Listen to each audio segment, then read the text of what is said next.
Всім доброго дня. От, ми займаємося укладкою широкоформатної плитки.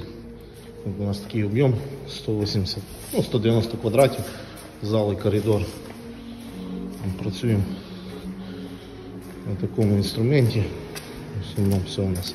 Зараз будемо укладувати такий типу сложний елемент з таким вирізом. Ми все підготовили. Вчора вкладували теж з таким вирізом, з переходом рисунка. Зараз покажемо, як воно відбувається за допомогою переноски Раймонді. На, Ілюха, знімай.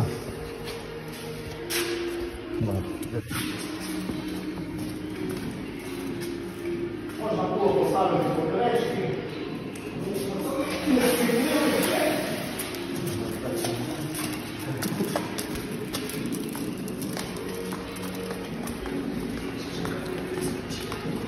А ти, я занесу води. Бери.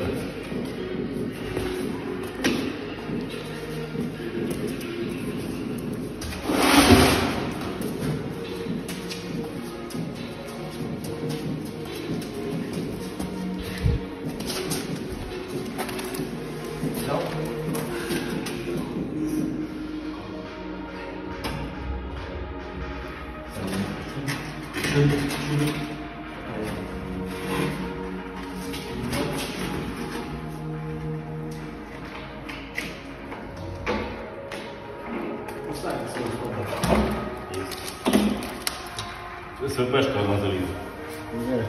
Від раму. Бачу. Тут приподивимо зараз.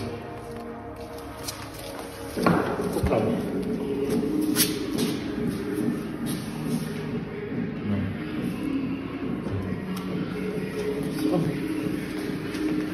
У нас чим сложний був цей виріз. Треба було підійти, мішав камінь, збили. Ну і тут у нас зазор іде Г-образний, щоб підійти.